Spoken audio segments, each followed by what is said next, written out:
Good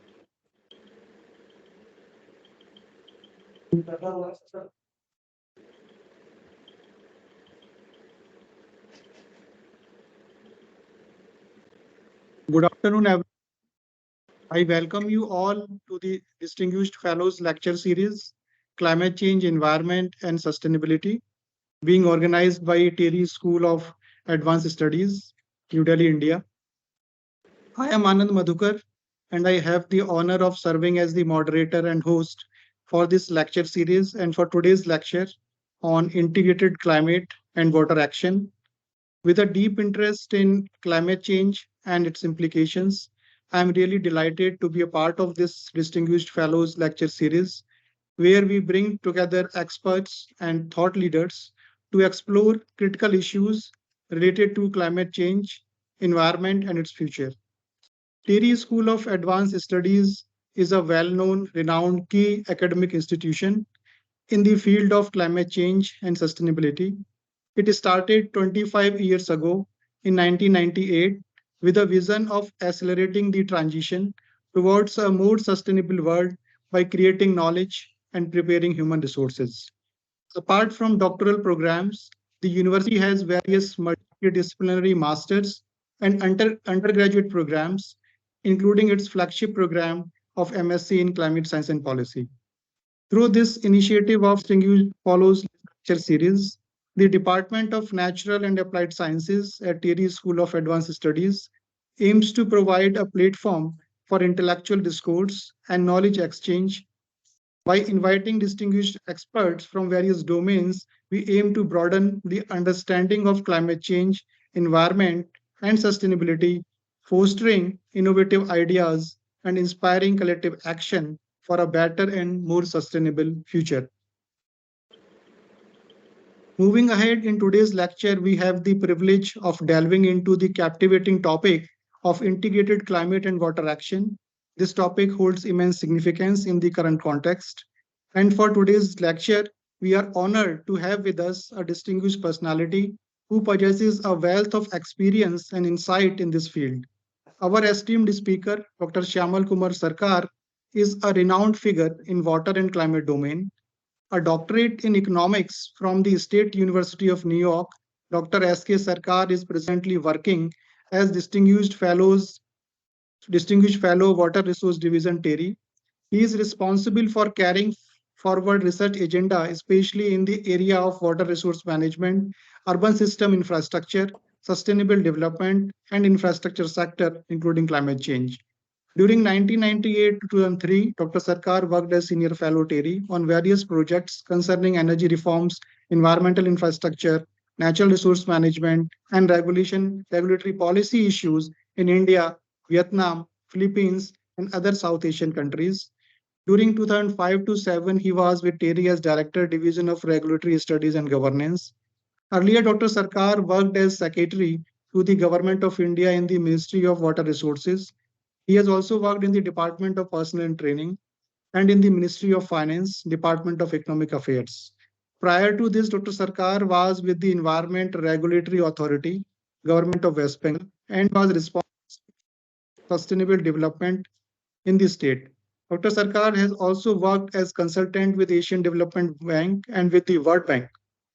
He has been actively involved in the capacity building work of the South Asia Forum for Infrastructure Regulation, a forum assisted by the World Bank, and is a regular resource person for this continuing program. Dr. Sarkar has got several publications to his credit in national dailies, national international journals.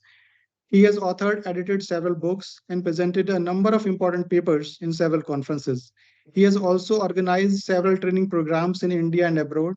Now, without any further delay, I express my sincere gratitude to Dr. Sarkar for gracing us with his presence, and I am humbled to welcome you, sir, and request you to share your thoughts.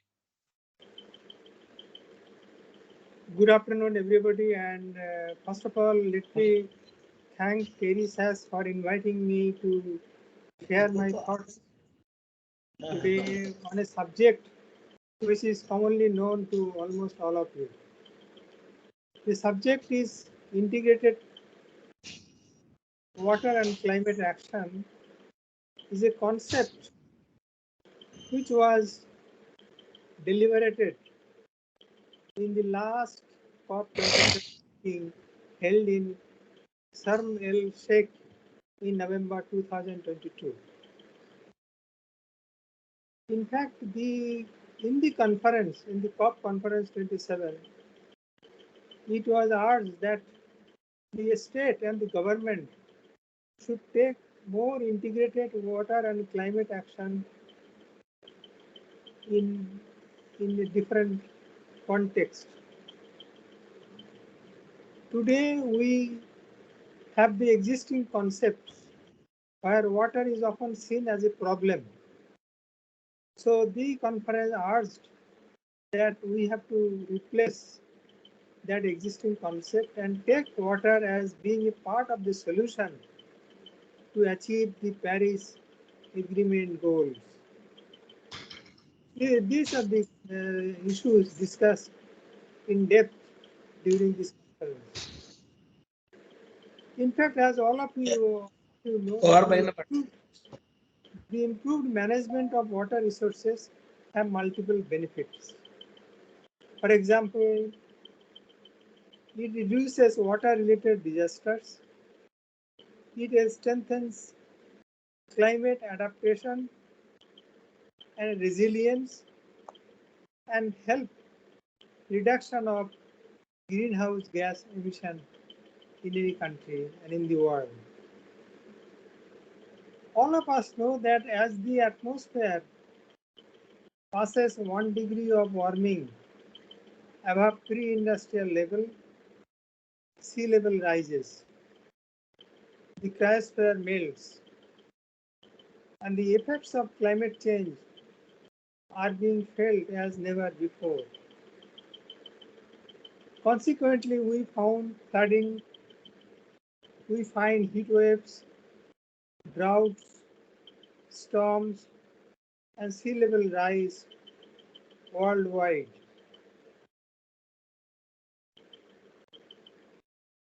Currently, about 3.6 billion people all over the world face inadequate access to water at least a month per year, and this is expected to go up to more than 5 billion by 2050. In fact, between 2001 and 2018, the UN Water Report says that 74% of all natural disasters are water related. For example, flood, for example, droughts.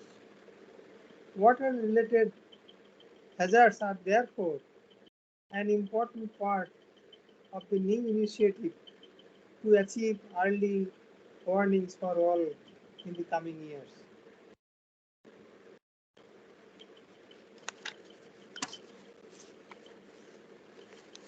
Regarding enhancing climate change resilience and security, we know that the well-managed water contributes to livelihood, economic development, poverty reduction, job creation, public health, gender equality, maintenance of diversity and human rights, etc. A supportive regulatory framework that helps innovation, including by the private sector, and facilitates private-public cooperation on water can play a key role. Water is essential for lowering emissions and also for capturing carbon. Water, as you all know, water is a necessary feedstock for hydrogen production, and it helps grow plants for biofuels. Well-planned hydropower can provide clean energy at many locations, at the same time balancing with other water needs and minimizing social and environmental impacts. Solar and wind power can be stabilized through water management. Well-managed effluents and other wastewater enables reuse and reduces emissions of methane and nitrous oxide, as does well-managed water, for example, in paddy fields, wetlands, and reservoirs. Thus, water and the climate should be seen not only from the point of view of adaptation, but also from the point of view of mitigation as well.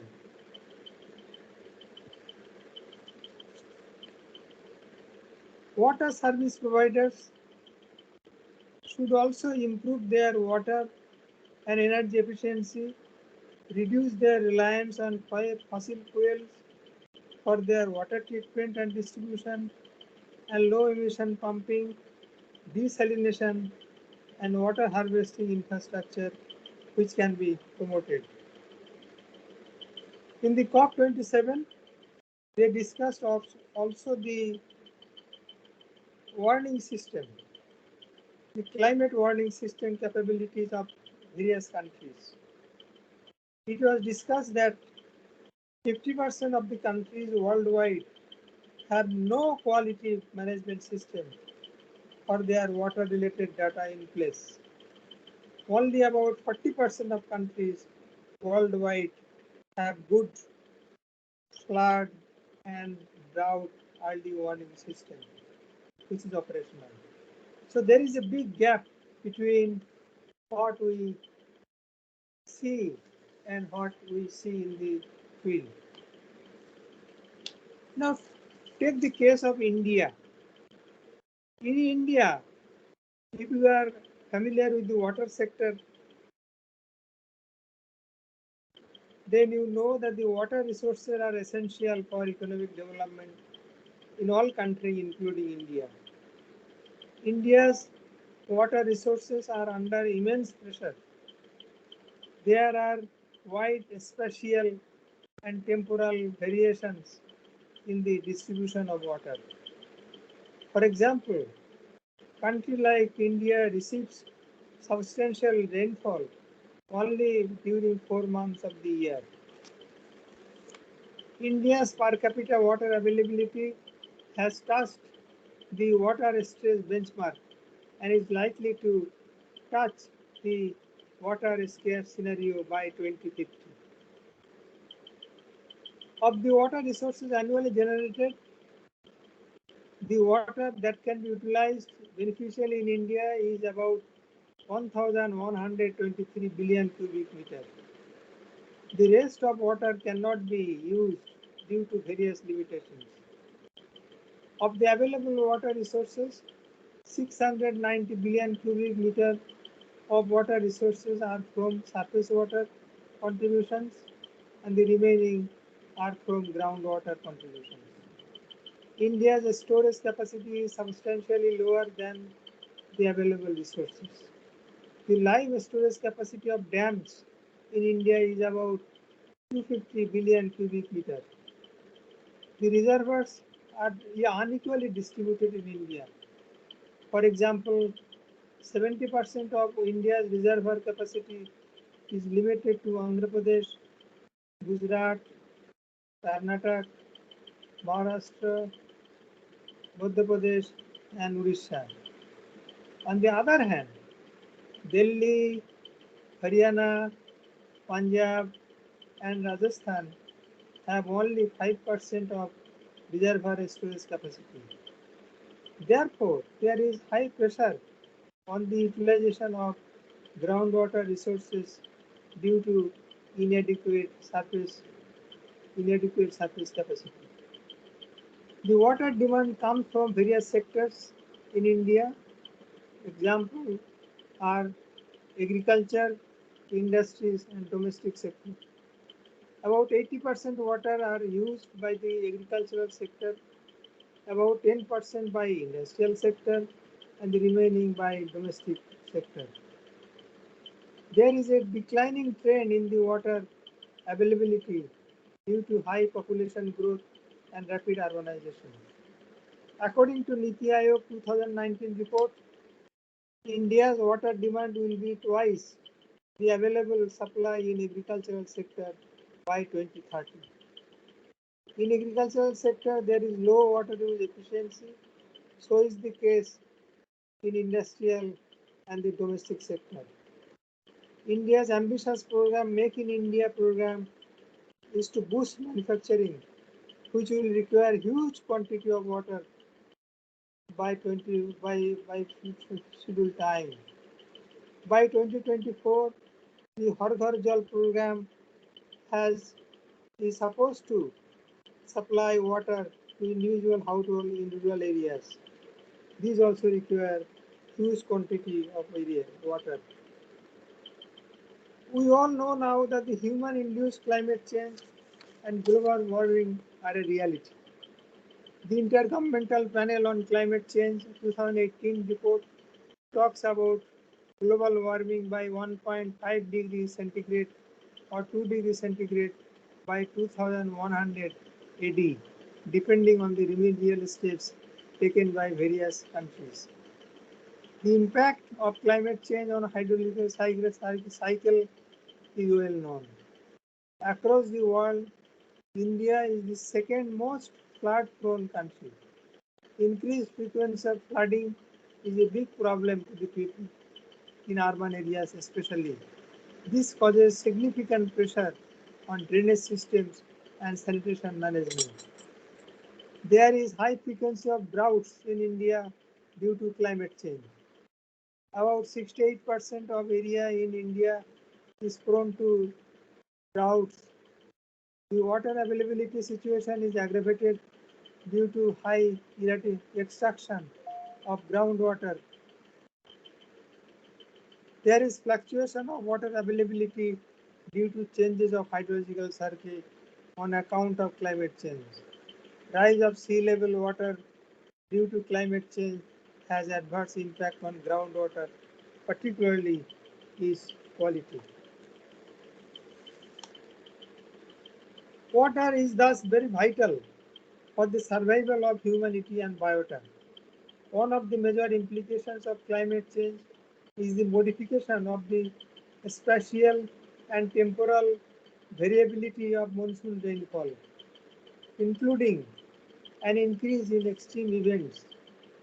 The light and moderate precipitation events are decreasing, and heavy and extremely heavy rainfall events are increasing in India and likely to increase faster in the future. The other major change in the increase in mean rainfall over northwest India during the last few decades, which is expected to rapidly increase in the future.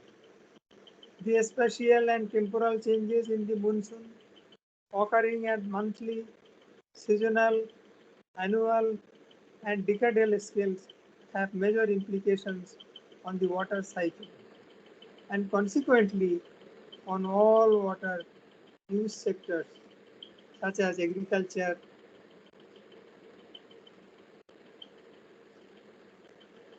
power, biodiversity, urban settlement, etc. etc. The additional increase in temperature and moisture is expected to lead to enhanced variability in the mean, extreme, and inter-annual precipitation during the next few decades.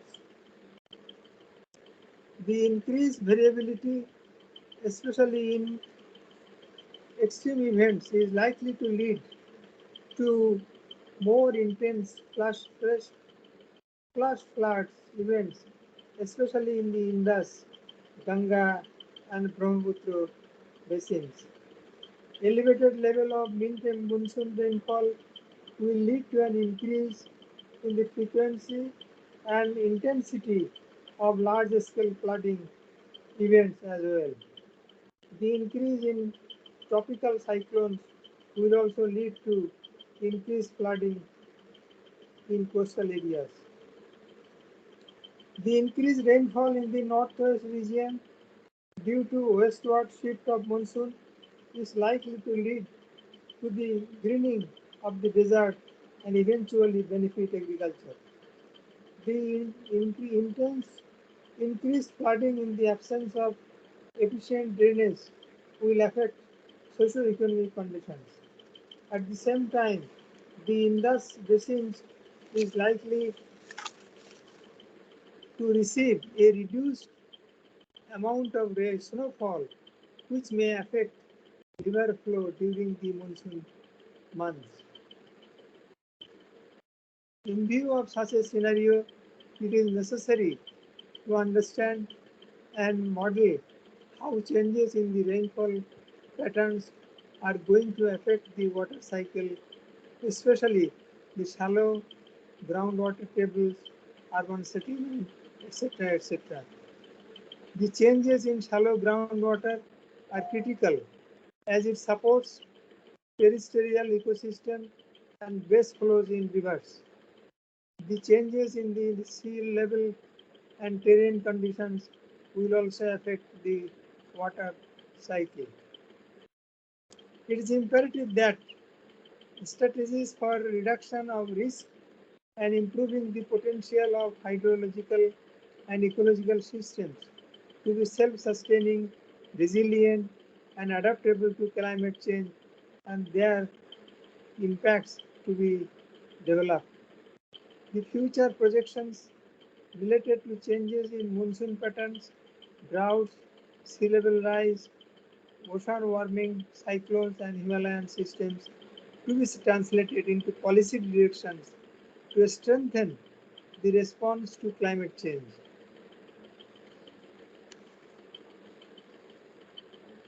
As regards implication, the changes in precipitation will affect many ecosystem services, especially the availability of fresh water and agricultural productivity. The precipitation must be considered in terms of its intensity and frequency rather than its annual total, as these parameters influence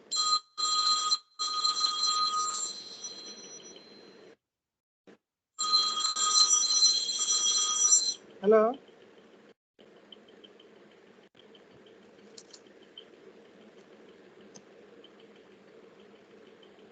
The precipitation must be considered in terms of its intensity, frequency rather than its annual total, as these parameters influence the amount of water that percolates into the ground. Most of the water from heavy rainfall is lost as runoff and does not recharge the groundwater.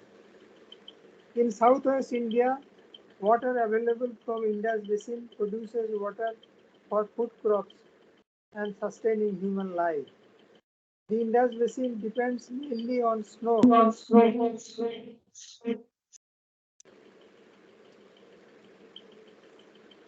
The Indus, as snowfall is likely to reduce in the future, the decreased water availability is likely to affect food production in irrigated area of southwest India. In terms of intervention, a climate information system and early warning system for rainfall, snowfall, floods, droughts, cyclones should be enhanced. Such system must be linked to understand the impact on human health, like vector-borne and the waterborne diseases such as malaria, dengue, meningitis, cholera, etc. In such information system, especially the flood and drought information system, hydrological, for example, the efficient water use, and socio-economic data, for example, support for affected people should be included. India has state-of-art indigenous operational weather and climate forecast systems in place. In view of the looming hydrological disasters all over the country, a skillful integrated operational flood forecasting system needs to be put in place. Flood shelter like cyclone shelters are to be built in vulnerable regions. For water security of the country in coming decades, groundwater recharge is critical. Government of India has taken steps through a program Atal Bhujal Yojana for mapping groundwater level and their effective management. Efforts to reverse the decreasing trend of number of water bodies in the country need to be enhanced, not only desilting and rejuvenating old water bodies, but also creating new water bodies all over the country. These would act not only improve the groundwater, but also create a flood resilient ecosystem. The meteorological and climate parameters such as temperature, rainfall, sea level, frequency of floods, droughts and cyclone, terrain characteristics like topography, land use, infrastructure and urban services such as water supply, sewerage, drainage, and socio-economic indicators like demography, etc., are to be integrated for resilient and sustainable cities. A strategy to address production of intense rainfall events must be worked out, as well as how to harness this water and allow them to percolate to the subsurface and groundwater resources. An integrated plan by all concerned stakeholders must be coordinated by a nodal ministry or the nodal agency for improving the potential hydrological and ecological systems, for making them self-sustaining, resilient, and adequate to meet climate change and its impact. Let me stop here and share some ideas with the colleagues. Thank you. Thank you very much. Thank you so much, sir, for sharing your insight. And I express my sincere gratitude to you for delivering this exceptionally insightful and thought-provoking lecture. We are immensely grateful for the depth of knowledge, expertise, and experience that you have shared with us today. Now we will have few questions. I request the participants who want to ask the questions to raise their hands, and we will unmute you. You can switch on your videos and can ask the questions. But first, please raise your hands so that we can unmute you.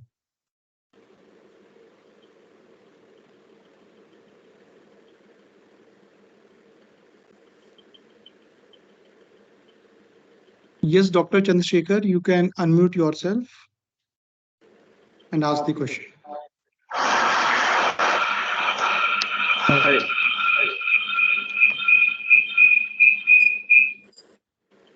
Good afternoon, sir.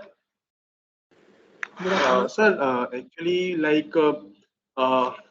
we are facing the water scarcity problem, and our rivers are getting polluted, and this is a lot of tremendous, you can say, numerous places, numerous regions, and the cities are getting the water scarce area, and like the most of the river like Ganga, Yamuna. So these are rivers are facing so much loads of the pollutants, and like I belong from Varanasi, so there we see a lot of the ghats are very much getting polluted, and the drainage are getting meeting with the rivers itself.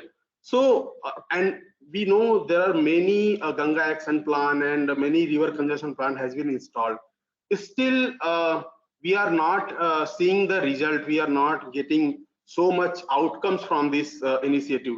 So I just a query from my side: what should we, where should we start, and what should we suggest where we can, what we can do for the cleanliness of these rivers, clean up this river body, so that it can be sustainable for our future? I think this is a very important question because rivers is only seen as a polluted river, but river has many dimensions. River supports eco life, biological life. The river supports many other issues. River has a life actually, which we forget. We only think that river serves us, but river also has a demand. What is the demand? The demand is that whatever water is coming to the river must be pure, must be clean. Why the river is dirty? Because there are drains, municipal drains, there are industrial effluents, they are coming to the river without any treatment. And wherever the treatment is there, the treatment is inadequate. The Namami Ganga program of the Government of India is a fine program, and it noted the need for have a clean water in the river through various means. They are working very hard, but it is not only cleaning per se as far as the river is concerned. Do you know that Gomti River, which meets Ganga at a very about 900 kilometers, 50-60 kilometers at the beginning of the river, it does not exist. There are buildings, there are pebbles, there are harvesting. So the river, wherever the river's flow is being narrowed down. So river has a life. River flow has to be overall. It has to be maintained. And it has to be clean. So that concept, there is no integrated concept of the river in India. If you look at the state is only talking about polluted river and the cleaning river. But river is being encroached. The rivers, the pebbles are there. Rivers are needs a rejuvenation. So those are missing. Even in the state, there is not only one department which is working for the river issue. There are land reform department, there are other departments, survey department, but they don't talk to each other. They are not in harmony as far as the river management is concerned. So there is a need for sustainable river management system with the knowledge that the river has a life and the river has a demand in addition to the demand from all of us. Thank you. Thank you so much, sir, for your comprehensive answer. And now I will request Professor Purnima to unmute. Please unmute and switch on your video and ask the question.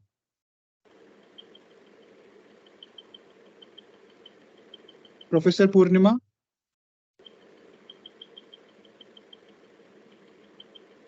You can unmute yourself.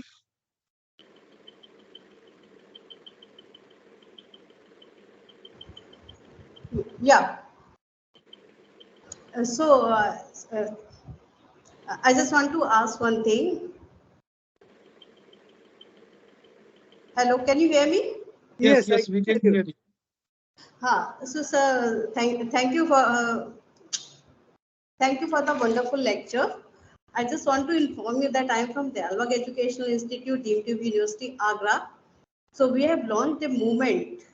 Dalwag has launched a movement for reclamation of Yamuna River. It was so dirty, the bank was so dirty, and we have cleaned the bank and we have planted 2050 trees all around the bank of the Yamuna River, and we are reclaiming it, we are preserving it, maintaining it under the guidance of our revered leader. So this is one information which I wanted to share with you. And one question which I wanted to ask you: how can we increase the water reservoir in North India, including the Rajasthan? Because as you said that there is only 5% water reservoir in North India and including Rajasthan. So we have to increase the share of water reservoirs in North India also. So what are the measures we should take it? Or it is not the government's duty only, it is the public's duty also to help the government. You see, the water reservoir comes in different forms. One is dam, one is water bodies, one is wetlands, etc., etc.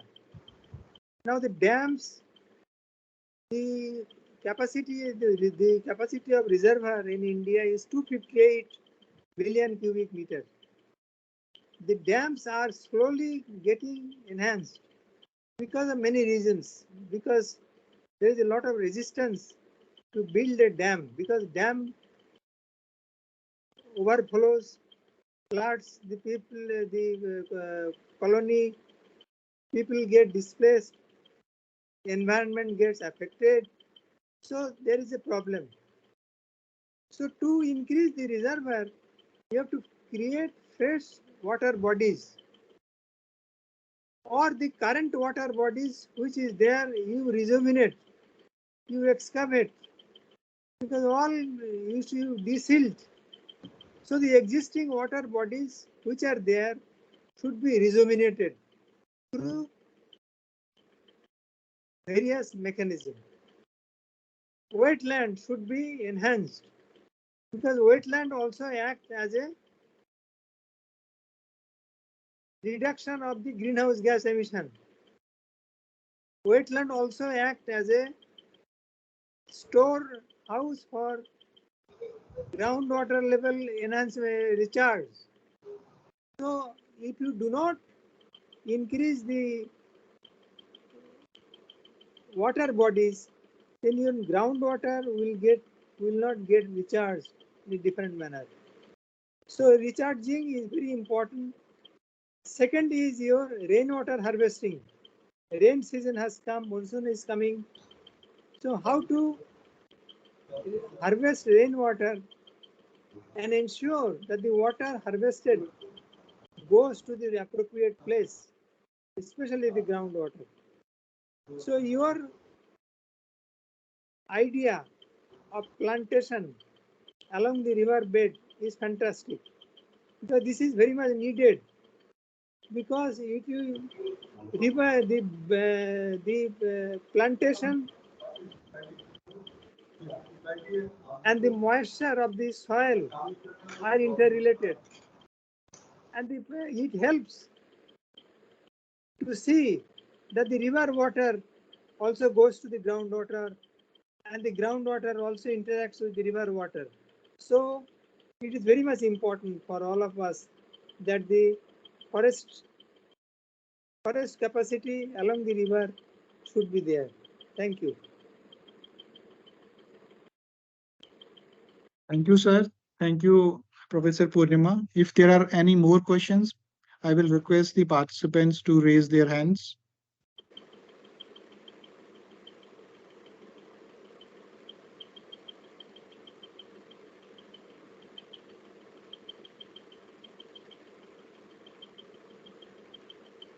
Thank you so much, sir, for your time and profound interest into the dynamics of climate and water action and shedding light on its complexities. I think we do not have more questions now. So I sincerely thank you, and we are really honored today to have you. I also acknowledge all the participants on the behalf of the Department of Natural and Applied Sciences at TERI School of Advanced Studies.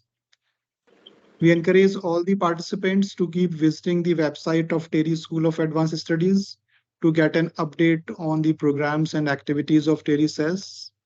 Please also fill the feedback. I have shared the feedback link in the chat box. Upon filling the feedback, you will receive the certificate of participation in the lecture. So thank you so much, sir. I think we are on time to close this session. So thank you so much, sir. Thank you very much. Thank you. Thank you for your time, sir.